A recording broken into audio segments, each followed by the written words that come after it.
من هیچ وقت به همسرم شک نداشتم، چون زنم چادری بود و زیاد قسم میخورد. همین باعث شد دیر بفهمم. زنی که زندگیمو از بین برد همون زنی بود که همه با دیدنش میگفتن این محال خیانت کنه، اما کرد. من امیر حسینم، 35 سالمه. نه آدم هوسبازی بودم، نه اهل حاشیه. همیشه فکر میکردم زندگی یعنی کار، خونه، یه زن آروم، یه سقف امن. من دنبال عشق آتشی نبودم، دنبال اطمینان بودم، دنبال اعتماد. مریم رو اولین بار توی خونه خالم دیدم. ساده نشسته بود، کم حرف میزد، چادرش سرش بود و به پایین نگاه میکرد. خالم آروم بهم گفت دختر خیلی خوبیه، سرش به کار خودشه. همین جمله خالم اولین قلاب زندگی من بود. چند جلسه بیشتر طول نکشید. مریم بلد بود چطور اعتماد بسازه. نه با حرفهای بزرگ، با رفتارهای کوچیکش. مثلا گوشیش همیشه جلوی چشم بود. هیچ وقت رمز نداشت. از مردا همیشه بد میگفت. از خیانت کردن متنفر بود. یه روز گفت اگه یه روز بفهمم مردی خیانت کرده دیگه حتی هم نگاهش نمی کنم. من همونجا تو دلم گفتم این همونه، همون کسی که دنبالش بودم. خانواده‌ام عاشقش شدن. مامانم میگفت خدا رو شکر آخرش یه دختر نجیب اومد تو زندگیت. من کیف میکردم، فکر میکردم قرعه خوشبختی به اسمم افتاده. ازدواج کردیم، ساده و بی درد سر. نه دعوایی بود نه شکی. اوایل زندگی مریم دقیقاً همونی بود که آرزو داشتم. کم حرف میزد، مرتب، مراقبم بود. ولی چیزی که اون موقع نمیدونستم این بود که بعضی آدما خیلی خوب بلدن بازی کنن. زندگیمون آروم بود، خیلی آروم.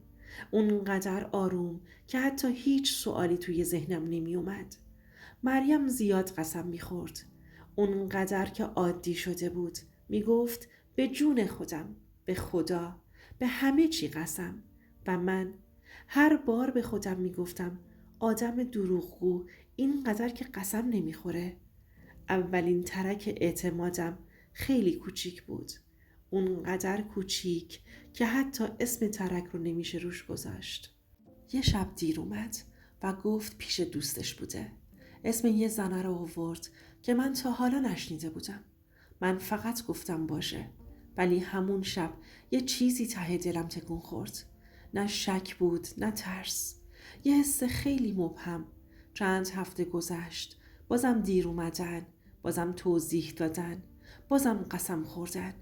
و من هر بار یه جمله تکراری به خودم میگفتم امیر حسین، این زن اگه خیانت میکرد اول از همه انقدر مطمئن نبود. اما حقیقت اینه که آدما وقتی مطمئنن یا خیلی پاکن یا خیلی حرفه‌ای. یه شب نشسته بودیم کنار هم. تلویزیون هم روشن بود ولی هیچ کدوم نگاه نمی کردیم. یه لحظه گوشیش لرزید. سریع برداشت و به گوشی نگاه کرد و لبخند کوچیکی زد و صفحه رو خاموش کرد. اون لبخند مال من نبود. من چیزی نگفتم. فقط همونجا فهمیدم این داستان قراره ادامه داشته باشه. اون شب خوابم نبرد. نه به خاطر خیانت، به خاطر ترس از فهمیدن. چون بعضی وقتها نفهمیدن راحت تر از فهمیدنه. من هیچ وقت آدم شکاکی نبودم. اصلاً از اون مردایی نبودم که گوشی زنشو چک کنه یا دنبالش راه بیفته. همیشه میگفتم اگه قرار خیانت کنه، حتی اگه نگام کنه میکنه. اگرم قرار نیست، حتی شک هم بیفایده است. اما مریم کم کم داشت منو به آدمی تبدیل میکرد که ازش بدم میومد. بعد از اون لبخندی که دیدم رفتارش عوض نشد، ولی من عوض شدم. دیگه به همه صداها حساس شده بودم، به مکس ها، به نگاه هایی که زود جمع می شدن. مثلا وقتی اسم یه مرد توی تلویزیون می اومد، یه لحظه نگاهش می پرید، خیلی کوتاه. ولی من میدیدم. یا وقتی گوشیش زنگ میخورد اول به من نگاه میکرد بعد جواب میداد. این چیزا شاید برای یکی مسخره باشه، اما برای من داشت تبدیل میشد به کابوس. یه شب وسط شام بی مقدمه گفت امیر حسین، تو که به من شک نداری؟ قاشق توی دستم خوش شد. گفتم نه، چرا باید شک داشته باشم؟ لبخند زد، ولی اون لبخند دیگه گرم نبود. گفت آخه بعضی مردا الکی حساس میشن. من از این چیزا بدم میاد. من همونجا فهمیدم این سوال بی دلیل نبوده. از اون شب به بعد قسم خوردنهاش بیشتر شد. انگار میخواست یه چیزی رو ثابت کنه. میگفت اگه یه روز خیانت کنم خودم از زندگیت میرم. من از این زنای اینطوری نیستم. و من هر بار فقط سرمو تکون میدادم. اما توی دلم یه صدا آروم میگفت هیچ کس بی دلیل انقدر دفاع نمیکنه. بدترین خیانت ها اونایی نیستن که میبینی، اونایین که اول تو ذهنت اتفاق میافتن. چند وقت بعد دیر اومدن ها منظم شد. نگاهی، تقریبا همیشه، یا کلاس بود یا پیش دوستش یا اینکه خرید. یه شب گفتم میخوای با هم بریم بیرون؟ گفت نه حوصله ندارم. اما همون شب لباسش رو پوشید و رفت، بدون دعوا و بدون اینکه به من توضیحی بده. من پشت در وایستادم و برای اولین بار نفسم گرفت. اون شب کاری کردم که همیشه میگفتم هرگز نمی کنم. رفتم سمت گوشیش، دستم میلرزید، نه از هیجان، از شرمی که داشتم. گوشی قفل نبود، هیچ پیام مشکوکی هم نبود. همه چی تمیز، بیش از حد تمیز، اونقدر تمیز که ترسناک بود. یه اسم توی مخاطباش بود که قبلا ندیده بودم. ه. نه فامیلی، نه توضیح، فقط یه حرف. به خودم گفتم شاید همکارشه، شایدم فامیله، شایدم هیچی.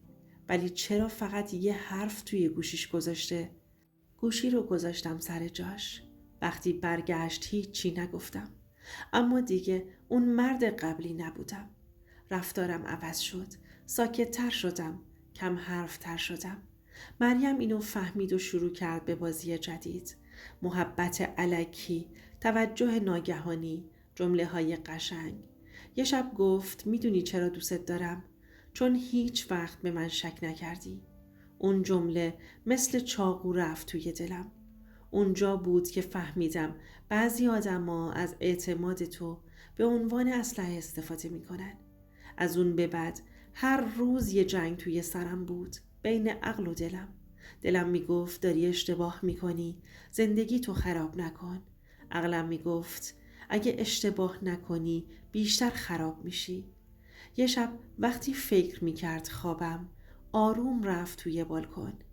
گوشی دستش بود، صداشو پایین آورده بود، ولی من شنیدم.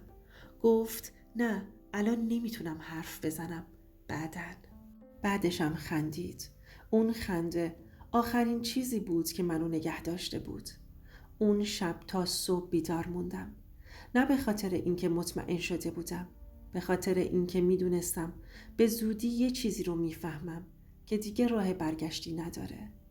از اون شبی که خندش رو توی بالکن شنیدم دیگه چیزی مثل قبل نشد.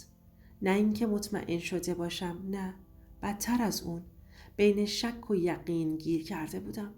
شک آدمو خسته میکنه، اما یقین آدمو میکشه. صبحش سر کار رفتم، ولی مغزم اونجا بود. همه چی جلوی چشمم تار بود. جمله ها نصفه میموند، عددها قاطی میشدن. همکارم میگفت امیر حسین حالت خوبه؟ گفتم آره، فقط نخوابیدم. ولی حقیقت این بود که مدتها دیگه راحت نمیخوابم.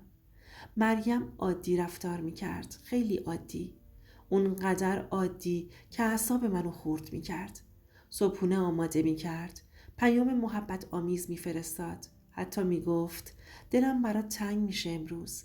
و من با خودم میگفتم اگه خیانت میکنه چطور انقدر راحت نگاه میکنه؟ اونجا بود که فهمیدم آدم ها دو دستن. اونایی که خیانت میکنن و میترسن، و اونایی که خیلی خوب بلدن هیچ چیزی رو لو ندن. تصمیم گرفتم یه مدت فقط نگاه کنم. نه سوال بپرسم، نه دعوا کنم، نه گیر بدم. فقط نگاه کنم. و وقتی نگاه میکنی چیزایی میبینی که قبلش نمیدیدی. مثلا فهمیدم مریم وقتی پیام میاد اول اسم مخاطب رو میخونه، بعد لبخند میزنه. یا وقتی میخواست بره بیرون لباسش با دقت بیشتری انتخاب میشد، نه اغراق آمیز، فقط دقیق تر از قبل. یه روز عصر نشسته بودیم کنار هم. تلویزیون روشن بود ولی حواسمون بهش نبود. گفتم امشب کجا میری؟ یه ثانیه مکث کرد، فقط یه ثانیه. بعد گفت جایی نمیرم. همون مکث داد میزد که دروغه. شب، دقیقاً همون شب لباس پوشید. گفت یادم رفت بگم دعوت شدم، زود برمیگردم. من فقط گفتم باشه، ولی تو دلم یه تصمیم گرفته بودم. بعضی وقتها مرد برای اینکه بفهمه باید یه بار از خط قرمز خودش رد بشه. لباس پوشیدم، بی صدا، نه عصبی بودم نه هیجانی، فقط مصمم بودم. چند دقیقه بعد از خونه زدم بیرون. دیدمش که سوار تاکسی شد. نشستم تو ماشین خودم و با فاصله دنبالش رفتم. دلم داشت از دهنم میزد بیرون. نه از ترس دیدن خیانت، از ترس اینکه زندگی که ساخته بودم داشت فرو می‌ریخت. تاکسی توی یه خیابون فرعی ایستاد. نه خیابون شلوغ بود نه خلوت. مریم پیاده شد. چند ثانیه بعد یه ماشین مشکی کنارش توقف کرد. در عقب باز شد. اون لحظه زمان واسم وایستاد. مریم سوار شد بدون اینکه مکث کنه یا اینکه تردید داشته باشه، مثل کسی که این مسیر رو قبلا بارها و بارها رفته. من همونجا توی ماشینم خشکم زد. نه داد زدم، نه از ماشین پیاده شدم و نه دنبالشون رفتم، چون فهمیدم بدترین بخش ماجرا هنوز شروع نشده. ماشین رفت و من هم برگشتم خونه. اون شب برای اولین بار واقعا تنها شدم. نشستم روی بوم، چراغا رو خاموش کردم. خونه سکوت مطلق بود. به این فکر می کردم که کی این همه عوض شدی، یا شاید کی فهمیدم. مریم دیر برگشت، خیلی دیر. وقتی اومد صورتش آروم بود، نه استرس داشت نه عجله. گفت نخوابیدی؟ گفتم نه. نشست روبرومو نگاه کرد. گفت چیزی شده. من فهمیدم این بازی دیگه دو طرفه نیست. بعضی آدما وقتی میفهمن لو رفتن، نه فرار میکنن نه اعتراف، حمله میکنن. گفتم امشب کجا بودی؟ گفت مگه نگفتم؟ گفتم نه، درست و حسابی نگفتی. چشماش جمع شد، لحنش عوض شد. گفت تو داری به من شک میکنی؟ اون سوال دقیقاً همون سوال قدیمی بود. من آروم گفتم دیگه نه، من دارم میفهمم. چیزی نگفت و بلند شد و رفت سمت اتاقش. اون شب نخوابیدم، نه از فکر خیانتش، از فکر تصمیمی که باید میگرفتم، یا ادامه دادن، یا یه حقیقت زشت، یا تموم کردن با یه درد عمیق. صبح اون روز هنوز صدای تاکسی توی ذهنم بود، اما نمیخواستم مستقیم روبروی مریم بایستم. یه جوری حس میکردم اگه همین الان وارد بشم چیزایی رو میبینم که دیگه بر نمیگردن. چند ساعت گذشت. مریم عادی رفتار میکرد. مثل همیشه لبخند میزد، حرف میزد، ولی نگاهش یه جور دیگه بود. یه دفعه به خودم گفتم امیر حسین دیگه نمیتونی بازی کنی. باید حقیقت رو ببینی. ظهر وقتی اومدم خونه دیدم کفشاش کنار در نیست. یه حس بدی تو معدم پیچید. رفتم اتاقش. لباسش رو دیدم مرتب روی تخت، ولی یه چیزی کم بود، گوشیش نبود. رفتم سریع توی پذیرایی. دیدم پنجره بالکن کمی بازه. نفسم گرفت. اون شب فکر کردم اشتباه کردم، اما الان فهمیدم اشتباه نکردم. بی صدا از پنجره نگاه کردم. چند کوچه پایین تر ماشین مشکی پارک شده بود و دیدم مریم داره سوار ماشین میشه. دستش تو دست یه مرد دیگه، همون مردی که قبلا اسمش رو توی گوشی دیده بودم. وقتی سوار ماشین شدن دلم لرزید. نفهمیدم چطور، ولی خودم هم سوار ماشین شدم و با فاصله دوباره دنبالشون رفتم. ماشین رفت سمت یه خونه ویلایی که من هیچ وقت ندیده بودم، اما نور و سایه ها به هم می گفتن اینجا جاییه که مریم میخواد چیزی رو ازم پنهون کنه. لحظه ای که از ماشین پیاده شدم دیدم مریم و داخل حیاط وایستادن. نمیخواستم منو ببینن، اما من میدیدمشون. همه چی واضح بود، هر حرکتشون، هر لبخندشون، هر لمس دستشون توی ذهنم حک شد. نه اونجا داد زدم نه چیزی گفتم، چون فهمیدم حقیقت همیشه با داد و فریاد اصلاح نمیشه. اون لحظه مریم برام مرد. خودم رو کنترل کردم و برگشتم خونه، چون موندن اونجا دیگه برام معنی نداشت. نشستم روی مبل و سکوت خونه، صدای قلبم و تصویر مریم با اون مرد توی ذهنم همه چیزو به هم ریخت. اون شب مریم برگشت خونه، مثل اینکه هیچ اتفاقی نیفتاده. با پررویی کامل گفت چیزی شده؟ نگاش کردم و بدون اینکه چیزی بگم فقط سرمو تکون دادم. فهمیده بودم که هیچ چیز برای من دیگه مثل قبل نمیشه. با خودم گفتم امیر حسین، یا باید تحمل کنی یا باید این قضیه رو تمومش کنی. 1 هفته گذشت، ولی من هر روز خیابونها، گوشیها، نگاهها، همه چیز رو دنبال می کردم. مریم همون بود، ولی دیگه مال من نبود. من می دونستم که اعتماد کورکورانه آدمو از بین می بره. یه روز ظهر رفتم سمتش رو نگاش کردم. بی هیچ داد و فریادی گفتم مریم دیگه نمیتونم باهات ادامه بدم. اعتماد منو از بین بردی و این بار برگشتی وجود نداره. چشماش پر از شوک شد، سکوت کرد و من متوجه شدم دیگه هیچ جمله‌ای نمیتونه اون شک و درد رو پاک کنه. بعد از اون زندگی من برگشت به یه سکوت عجیب. طلاقش دادم. نمیتونستم غیرتم رو توی اون زندگی زیر سوال ببرم. بعد از اون نه خوشبخت بودم نه راضی. فهمیدم ظاهر آدما همیشه حقیقت نیست. اعتماد خوبه، ولی کور بودن خودش خیانت دومه. حالا میخوام که به هم بگی اگه جای من بودی به کسی که با ظاهر پاکش خیانت کرده فرصت دوباره میدادی یا برای همیشه میرفتی؟ میخوام بدونم نظرت چیه. یه نصیحت: به زندگی اعتماد کن، ولی کور نباش. گاهی سکوت و ظاهر آدمو میتونن آدمو گول بزنن و تنها چیزی که باقی میمونه درس زندگیه. دوست عزیزم، اینم از داستان امشب. اگه تا آخر این داستان کنارم بودی، یعنی درد این روایت رو درک کردی.